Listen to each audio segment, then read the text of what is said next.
What's up, everybody? I am Anthony K. Thomas of Wrestling with Rumors, and welcome to the recap, Raw edition. So, Raw just ended live on Netflix from Brussels, Belgium. First off, I gotta say, watching Raw in the afternoon was different. But I liked it. I'm not, um, yeah, no, it was different. It was different to watch Raw in the afternoon, but no day or night, Monday Night Raw is still Monday Night Raw, right? So let's get into everything. That was Monday Night Raw during this European tour from Brussels, Belgium. So we wasted no time. I really thought this was going to be something that we would allow to build up throughout the show and that they would save it for the end, but they didn't. They wasted no time, and the crowd was loud, as a European crowd normally is when it comes to WWE. But the crowd is loud. Everyone's waiting for what match is going to start first or who's going to come out first. The music hits. It's John Cena, and the boos are deafening. I could feel those boos all the way from here in California. Wow. John Cena came out, didn't do any of his usual stick, didn't throw the towel. He just came out walking, right? Walked right to the ring. He got in the ring. He grabbed the mic. He stood right in the middle of the room and allowed the boos to feed into him. That's all he did. He just stood there for a while, and then he dropped the mic, and then the boos got louder. He picked up the mic. They started chanting, "Cena sucks, Cena sucks," or "John Cena sucks," all that stuff. He drops the mic again.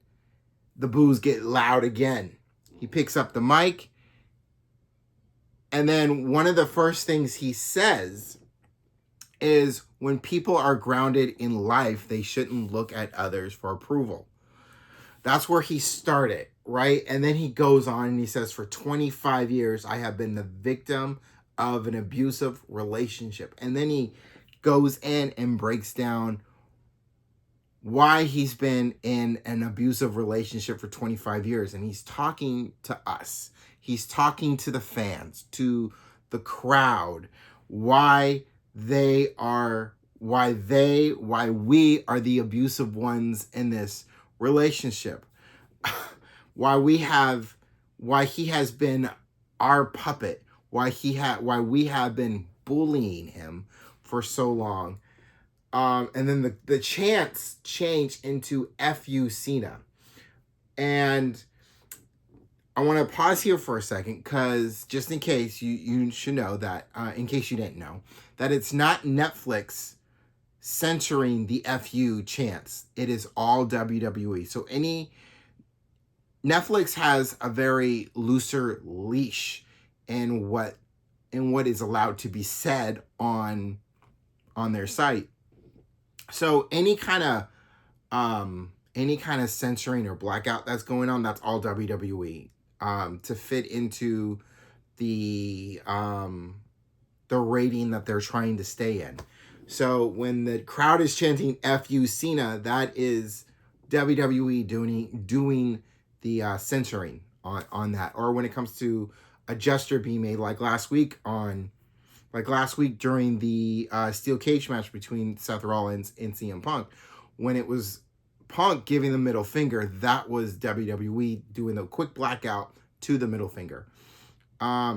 Anyway, just so you guys know, just in case you didn't know. Anyway, Cena goes into saying that he's not a babyface, he's not a heel, he is a human being, and each and every one of us, the fans, have been awful to him.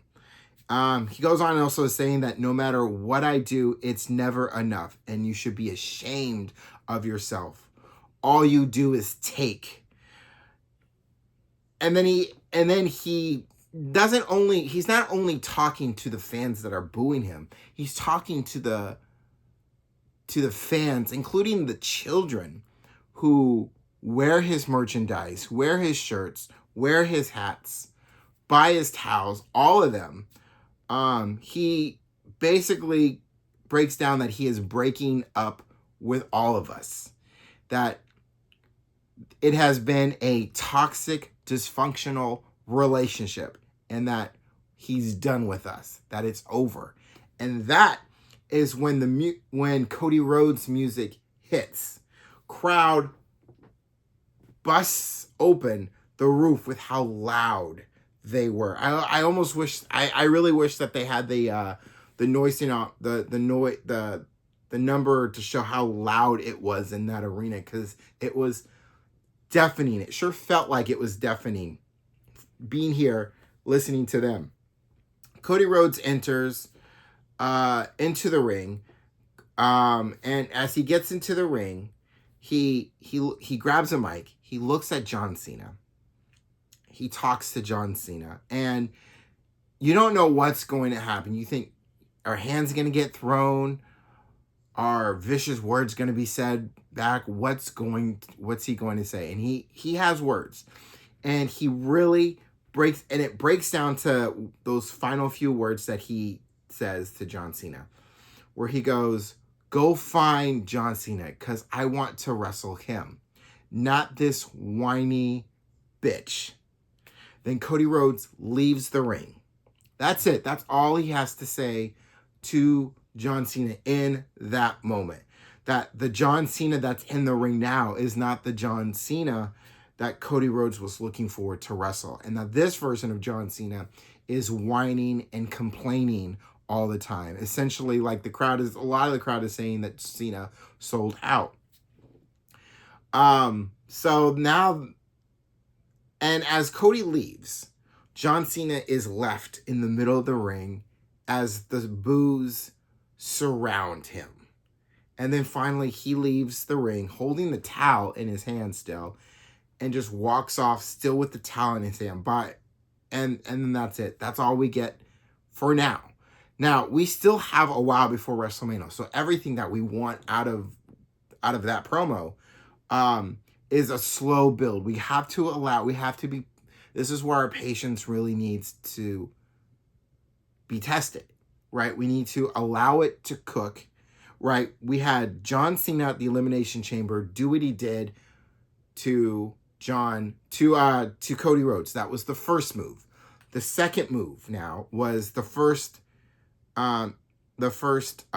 face-to-face of John Cena and Cody Rhodes. That was the first part. We're allowing this thing to cook. So it's a slow sizzle going to WrestleMania, but it's going to be good. And even though we went, that's it, gotta allow it to cook. And that's what I'm allowing it to do. This was good, and this definitely feels like something big. And if we cannot compare the finish my story with Roman Reigns to what's going on with John Cena. These are two separate things, but they were both big in their own way. And I'm loving it. Going into the first match of the night was a no holds barred match. It was Ludwig Kaiser versus Penta. No holds barred, inside the ring, outside the ring. Anything goes, tables, ladders, chairs, barricades, doesn't matter. Steel steps, doesn't matter. It's all legal for the match. Penta ends up getting the wing in a hellish match after he hits the Penta driver for the win. Good first match to really kick things off after what we saw between John Cena and Cody Rhodes.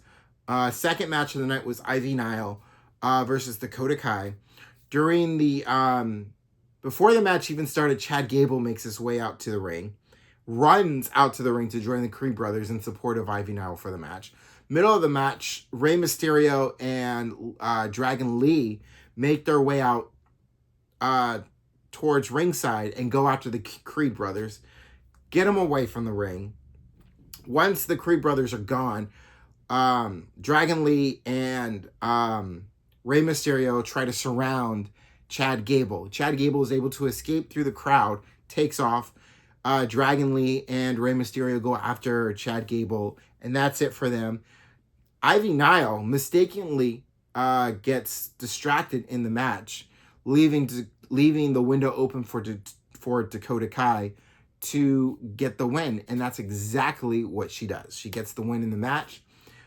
Dakota Kai gets the win in this match as the battle for Dakota Kai to get another opportunity at the Women's Intercontinental Championship moves forward. All right, up next was the contract signing between Io Sky and Bianca Belair. Both women came to the ring, sat across from each other at the table. Bianca said what she needed to say. Io Sky said what she needed to say. And they both signed the contract, and it was civil, it was professional.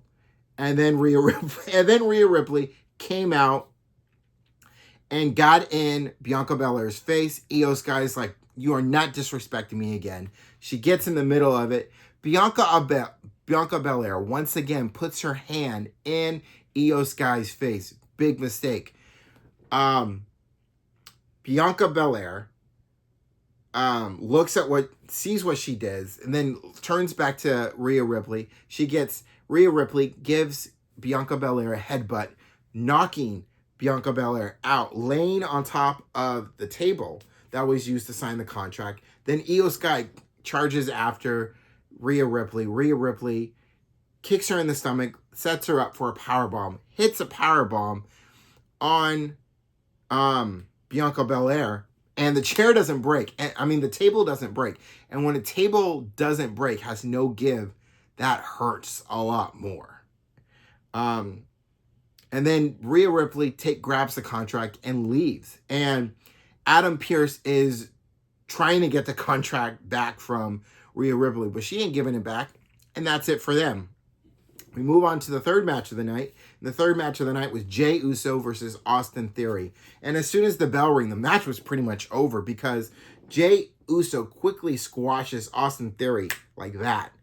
Once the match was over, Gunther makes surprises Jey Uso in the ring and grabs him for a sleeper. But this time, Jey Uso was ready for Gunther. As Jey moves to the corner of the ring and gets Gunther to let him go. Gunther moves out of the ring, leaving the World Championship in the ring. Jey Uso holding the title. Feel good moment. And then he gives the title back. Now, what I will say about this match really quickly is this has a feel to last year at WrestleMania when it was Sami Zayn versus Gunther, and looking for Gunther to get that big win against Gunther for the Intercontinental Championship. And it feels like we're running that back again, but instead of it being Sami Zayn, it's Jey Uso. And instead of it being the Intercontinental Championship, it's the World Heavyweight Championship. Now, I do feel like Jey Uso is going to do what Sami Zayn did at last year's WrestleMania and defeat Gunther for the World Heavyweight Championship. But this might be one of those things where we think they're going to go right and they're going to go left. And it could be one of those things where Gunther ends up retaining the world title at WrestleMania. But I'm really betting on Jey Uso because I would love to see him get that really big WrestleMania moment, that unforgettable WrestleMania moment in winning his first World Heavyweight Championship. I would love to see that for Jey Uso. Yeet. Backstage, Rhea eventually gives the contract back to Adam Pearce. Adam Pearce saying that just because her name is on the contract doesn't make it legal. Then Bianca Belair and Io Sky go after Rhea Ripley. Rhea Ripley takes them on. They're fighting. They're all fighting each other, really setting the seeds, really planting down what will be a triple threat match for the Women's World Heavyweight Championship. Just on Adam Pearce now to make that official, as he separated all three of them and they all went their separate ways. So we're getting close. The official from Adam Pearce should be coming fairly soon to make this a triple threat for the Women's World Heavyweight Championship match. Fourth match was Rey Mysterio and Dragon Lee, LWO versus the Creed brothers. And the Creed brothers are definitely a future WWE or World Heavyweight Tag Team champions. Absolutely. They're a hell of a tag team. What they did during the day when they were in NXT, they showed what kind of team they were back then, and the team that they are now. They are a hell of a team, and they will be champions one day. It's just not going to be now. But they are definitely a future tag team to be reckoned with in the future. But for now, LWO gets the win. After the match, the masked man in the American-made mask, it being gabled, appeared once again, and this time taking out both Dragon Lee and Rey Mysterio. Instead of saying thank you, we know it's Chad Gable, because instead of going thank you, he went gracias. So we know it's Chad Gable. But that's how that match and after that match went. Then Seth Rollins comes out, and he comes out to the crowd serenading him, going, "Whoa!" And once Seth Rollins got into the ring, he allowed it to happen. He allowed it to breathe, and it just went on for as long as it went on.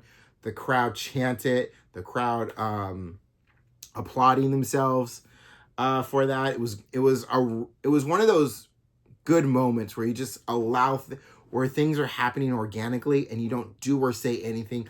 You allow it to happen, and it ends when it ends. And being on Netflix, you got all the time in the world for Raw. So, and Rollins knowing that, he just allowed it to happen as it happened. And then Rollins says what he says. He gets to the end of that, and he says that both he says both Roman Reigns and CM Punk will be in Italy for SmackDown this Friday. And they're going to be under the same roof, and he figures he calls them out and does that exact same thing and joins them under that same roof on SmackDown this Friday. So we will definitely see all three of them. We will see CM Punk, Roman Reigns, and Seth Rollins under the same roof this Friday on SmackDown. The crowd didn't like that. They wanted to see him under that same roof, but it's going to happen this Friday. So what comes next is we are building towards that triple threat match that will happen at WrestleMania. We got to allow it to cook, and that's what we're doing. And to see what happens next, we'll see this Friday on SmackDown in Italy. Main event time. Braun Breaker versus Finn Balor for the Intercontinental Championship. This was really a moment for Finn Balor to try to regain singles gold that he hasn't held in a very long time. Midway through the match, Dominic Mysterio and Carlito come out to the ring to support Balor, and in the end of that, they were close and almost succeeding in helping Balor to get the win. But Dominic Mysterio made a mistake hitting the top rope, which made Finn Balor slip and fall right between the top of the ring, and ouch, right? Which Balor turns to Dominic, and Dominic is like, "I didn't mean to. It was an accident," kind of thing. And that just sets up Braun Breaker to retain his Intercontinental Championship, which he does. Right after the match is over, both Dominic Mysterio and Carlito rush into the ring, start going after Braun Breaker. Here comes Penta to clear the ring. And then you got Braun Breaker and you got Penta face to face. Penta Zero doing that at the end. And the signs are pointing, and they are clear, as this looks like this is the next Intercontinental Championship match between Penta and Braun Breaker. And I am looking forward to seeing that match. And of course, the possibility of Rey Fenix coming back, debuting on Raw after this UK tour, is something we are looking out for. And that was Raw. Essentially, next week, Raw is in Scotland, in Glasgow, Scotland. If you live here, out here in California, anywhere on the West Coast, Raw will be on at 1 o'clock on Netflix. And then if you're living in the East Coast, Raw will be on at 4 p.m. over there. Next week, we have CM Punk on Raw. Next week, we have a Women's Intercontinental Championship match. We have Cody Rhodes and John Cena once again under the same roof. Who knows what they're going to say next week, but I am looking forward to that. We also got Jey Uso and a mystery partner versus A-Town Down Under in a tag team match. So, who his mystery partner will be? You know what would be kind of cool? And what would be kind of cool if Jey Uso was actually able to get his brother Jimmy Uso to show up and help him out in this tag match. Get an Uso kind of reunion thing going on. Get the brothers together once again, take on A-Town Down Under. That'd be kind of fun to see. I wouldn't mind seeing that. But anyway, that was Raw this week, and that's what's coming to Raw next week.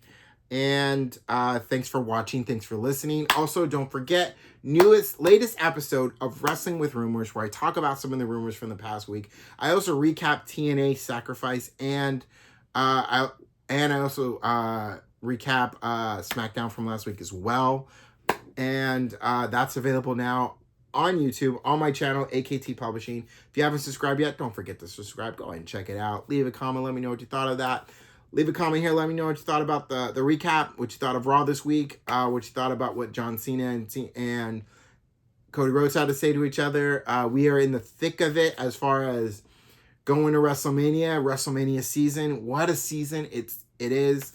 And I will see y'all next time. So in the meantime, in between time, take it one day at a time. Keep your head up. And don't forget to take care of yourselves. I'll see y'all on the next one. Peace, y'all.